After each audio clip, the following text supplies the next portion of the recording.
Hydrocarbon की series में ये 8वां लेक्चर होने जा रहा है। यानी इससे पहले 8 वीडियो हाइड्रोकार्बन के अपलोड किए जा चुके हैं यूट्यूब पर। ये 8वां वीडियो है जिसमें हम बात करने चल रहे हैं हाइड्रोकार्बन में एल्कीन की प्रॉपर्टीज़ की। अगर अभी तक आपने वो 7 वीडियो न देखा हो तो बस यूट्यूब में सर्च करिएगा PC group online classes hydrocarbon, पूरी प्लेलिस्ट खुल के आ जाएगी जिसमें सारे वीडियो आपको मिल जाएंगे। आप 1 बाय 1 करके आसानी से देख सकते हैं। आइए स्टार्ट करते हैं प्रॉपर्टी ऑफ एल्कीन। अगर हम एल्कीन की बात करें तो ये एल्कीन जिसकी प्रॉपर्टी हमें पढ़नी है, ये टोटल 4 वैरायटी की रिएक्शन देखने को मिलती हैं। 4 वैरायटी की रिएक्शन शो करती है। पहला इलेक्ट्रोफिलिक एडिशन रिएक्शन, इसके बाद फ्री रेडिकल एडिशन रिएक्शन, इसके बाद oxidation reaction, free radical substitution reaction. ये 4 वैरायटी की रिएक्शन एल्कीन में पढ़नी होती है। एल्कीन 4 वैरायटी की रिएक्शन शो करता है। Electrophilic addition reaction, free radical addition reaction, oxidation reaction और फ्री रेडिकल सब्स्टिट्यूशन रिएक्शन, जिसे 1 बाय 1 करके हम लोग पढ़ेंगे। तो सबसे पहले हम लोग पढ़ेंगे इलेक्ट्रोफिलिक एडिशन रिएक्शन। सबसे पहली रिएक्शन आ रही है इलेक्ट्रोफिलिक एडिशन रिएक्शन। यानी नाम से ही तो कंफर्म हो गया, इलेक्ट्रोफिलिक एडिशन रिएक्शन है यानी इलेक्ट्रोफाइल फर्स्ट अटैक करेगा। सबसे पहले इलेक्ट्रोफाइल अटैक करेगा, बाद में न्यूक्लियोफाइल अटैक करेगा, वो एक अलग बात है। लेकिन जो पहले अटैक करेगा उसी के नाम पे रिएक्शन का नाम दे देंगे। अगर पहले इलेक्ट्रोफाइल अटैक कर रहा है यानी रिएक्शन क्या होने वाली है, इलेक्ट्रोफिलिक एडिशन रिएक्शन। जैसे मान लीजिए ये कोई एल्कीन है, कार्बन डबल बॉन्ड कार्बन, और यहाँ पर इलेक्ट्रोफाइल और न्यूक्लियोफाइल भाई भाई हैं, साथ में हैं। देखिएगा अगर इसको ब्रेक करें तो इलेक्ट्रोफाइल पे पॉजिटिव चार्ज, न्यूक्लियोफाइल पे नेगेटिव चार्ज, जैसा ट्रेंड है। तो सबसे पहले यहाँ पर एक सिग्मा एक पाई है, पाई बॉन्ड कमजोर है, टूट जाएगा। तो सबसे पहले ये इलेक्ट्रॉन यहाँ पर ट्रांसफर हुआ। उस वैकेंसी को पूरा करने के लिए इलेक्ट्रोफाइल अटैक कर रहा है यहाँ पर, क्योंकि ये फर्स्ट अटैक करेगा। तो आपको देखने को मिलेगा, देखिएगा इलेक्ट्रोफाइल, तो यहाँ पर आ गया पॉजिटिव चार्ज। ये क्या बन गया, कार्बोकैटायन। क्योंकि जब इलेक्ट्रॉन इधर गया, इलेक्ट्रॉन डेंसिटी यहाँ बढ़ी तो यहाँ पर पॉजिटिव चार्ज आ गया, तो ये हो गया कार्बोकैटायन। अब ये पॉजिटिव चार्ज है तो अब न्यूक्लियोफाइल यहाँ अटैक करेगा, न्यूक्लियोफाइल यहाँ अटैक करेगा, देखिएगा ऐसे। लेकिन ये सेकंड स्टेप में अटैक कर रहा है, तो ये बन गया आपका, ये तो इलेक्ट्रोफाइल ने अटैक किया था, ये अटैक किया न्यूक्लियोफाइल, ये बन गया एडिशन प्रोडक्ट। एडिशन प्रोडक्ट जो भी बनना है वो बन गया। तो इसे बोलते हैं इलेक्ट्रोफिलिक एडिशन रिएक्शन। सबसे पहले इलेक्ट्रोफाइल अटैक करेगा, इलेक्ट्रोफाइल अटैक करेगा, इसीलिए रिएक्शन को बोलेंगे इलेक्ट्रोफिलिक एडिशन रिएक्शन। फिर जब पॉजिटिव चार्ज जनरेट हो जाएगा तो फिर न्यूक्लियोफाइल अटैक करेगा और बन जाएगा एडिशन प्रोडक्ट। अब ये कार्बोकैटायन कितना स्टेबल है, इस चीज पे रिएक्शन की रिएक्टिविटी डिपेंड करेगी। अगर कार्बोकैटायन की स्टेबिलिटी ज़्यादा होगा तो रिएक्टिविटी भी ज़्यादा होगा। यानी यहाँ से अगर हम बात करें इस इलेक्ट्रोफिलिक एडिशन रिएक्शन के लिए रिएक्टिविटी की, तो reactivity is directly proportional to stability of carbocation directly proportional to pi electron density plus I effect, and it is inversely proportional to minus I effect। देखिएगा ये आ गई रिएक्टिविटी का order electrophilic addition reaction के लिए। अगर इस पर base कोई क्वेश्चन लें जो आपके एग्जाम में पूछा गया है, जेईई नीट दोनों में पूछा गया है, तो क्वेश्चन देखिएगा। तो ये रहा आपके सामने क्वेश्चन। क्वेश्चन क्या है, which of following is most reactive alkene.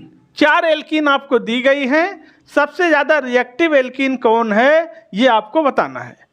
तो अभी बताया reactivity directly proportional to plus आई।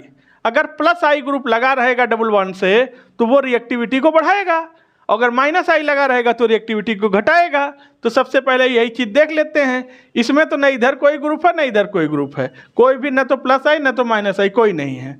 लेकिन इसमें देखिए तो CH3 का प्लस आई होता है, एक प्लस आई लगा है। लेकिन इसको देखिए यहाँ पर दो प्लस आई हैं, यानी दो लोग रिएक्टिविटी बढ़ाने वाले हैं, यहाँ एक लोग रिएक्टिविटी बढ़ाने वाले हैं, और यहाँ तो माइनस आई लगा है, ये तो रिएक्टिविटी घटाने वाला ग्रुप है, ये तो घटाएगा। यानी सबसे ज़्यादा रिएक्टिव कौन होगा? चौथा सबसे ज़्यादा होगा। लेकिन अगर आर्डर बना लें तो सबसे ज़्यादा रिएक्टिव चौथा, इसके बाद दूसरा, एक लोग बढ़ा रहे हैं, इसके बाद तीसरा नहीं होगा क्योंकि इसका तो घटा रहा है, इसका होगा पहला। क्यों? क्योंकि इसका कोई बढ़ा नहीं रहा तो कम से कम कोई घटा तो नहीं रहा है, जितना है उतना तो मेंटेन है। और लास्ट में सबसे कम रिएक्टिव कौन होगा? तीसरा। लीजिए ये आ गया रिएक्टिविटी का एक आर्डर।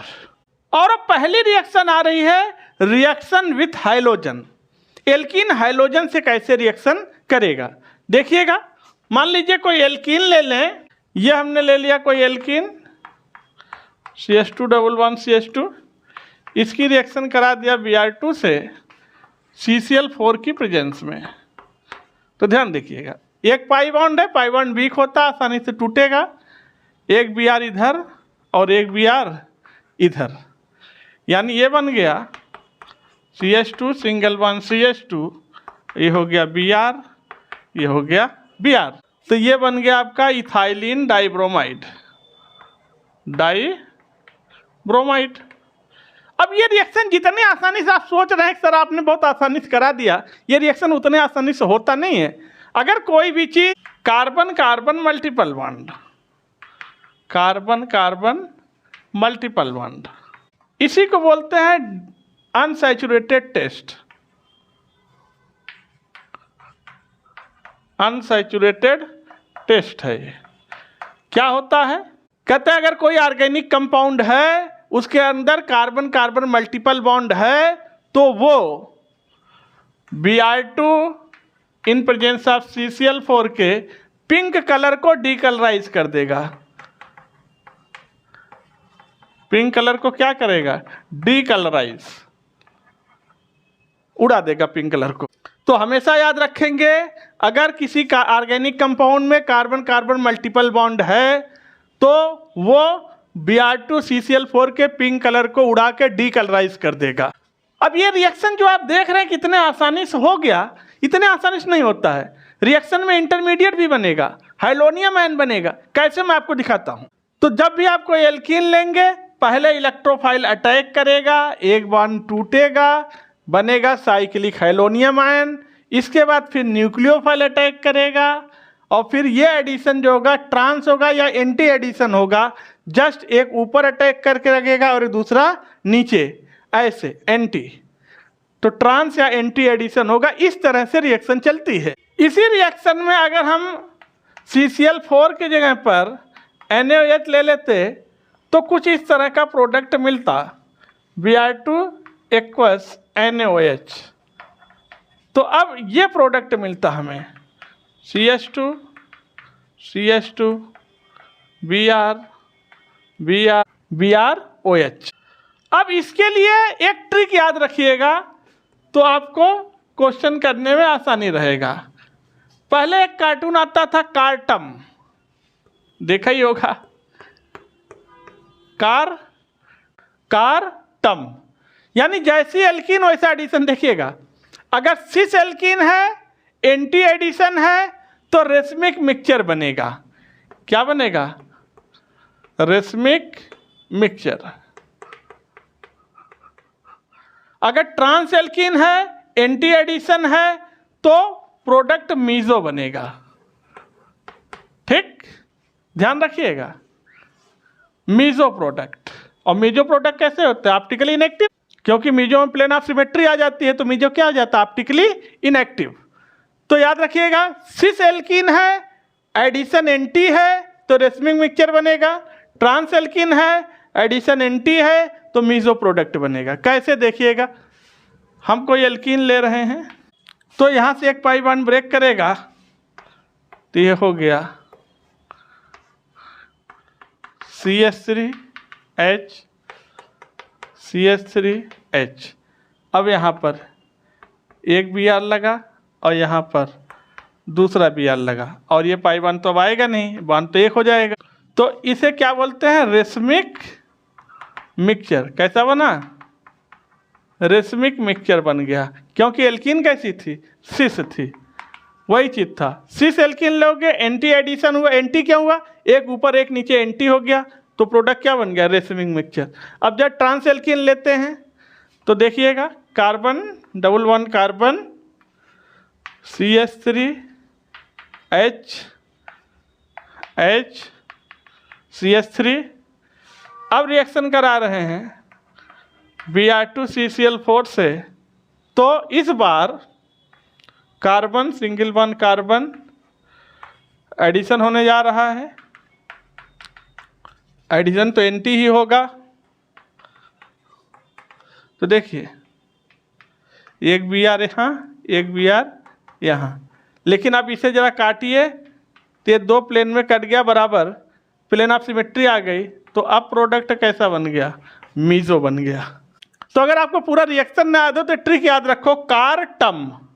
और देखिए, जब आप हाइड्रोजन ले रहे हैं तो हाइड्रोजन में आप आयोडीन नहीं ले पाएंगे, क्योंकि आयोडीन लेंगे रिएक्शन फिर से रिवर्सल हो जाए। क्योंकि आयोडीन एक बहुत बाल्की ग्रुप है, दो अगल बगल कार्बन पे दो आयोडीन सर्वाइव कर पाना संभव नहीं है, क्योंकि आपस में टकराएंगे। जैसे मान लीजिए ये कोई एल्कीन है और इस बार आपने हाइड्रोजन आयोडीन ले लिया, तो ये हो गया CH2 सिंगल वन CH2, एक आयोडीन यहाँ लग गया और एक आयोडीन यहाँ लग गया। अब ये बड़ा बड़ा गुलो आपस में टकराएगा तो फिर से ये बाहर निकल जाएगा I2 और फिर से रिएक्शन कैसे हो जाएगी? बैक। खैर रिवर्सिबल तो नहीं होगी, आगे बढ़ा सकते हैं, लेकिन CH2 डबल वन फिर आ जाएगा। तो आयोडीन नहीं लेंगे। तो आप लोग वीडियो को लाइक कर दीजिए, चैनल को सब्सक्राइब कर दीजिए। आज की वीडियो को यहीं पर रखते हैं। और अभी ये इलेक्ट्रोफिलिक एडिशन रिएक्शन ख़त्म नहीं हुआ है, अभी इसको हम लोग नेक्स्ट वीडियो में कंप्लीट करेंगे। इसके बाद फिर 1 बाय 1 करके चारों रिएक्शन को हम लोग पढ़ेंगे, चाहे जितने भी वीडियो बनाना पड़े। क्योंकि जो अगली वीडियो आ रही है वो वीडियो भी बहुत ज़्यादा इंपॉर्टेंट होगा, क्योंकि उसमें हम लोग बात करेंगे सारे naming reaction, oxymercuration, demercuration, hydroboration, oxidation, hydration. बहुत इंपॉर्टेंट वीडियो होने वाला है। तो आप लोग वीडियो को लाइक कर दीजिए, चैनल को सब्सक्राइब कर लीजिए, बेल आइकन जरूर प्रेस करिएगा। फिर हम लोग बात करते हैं नेक्स्ट वीडियो में। तब तक के लिए थैंक यू, धन्यवाद।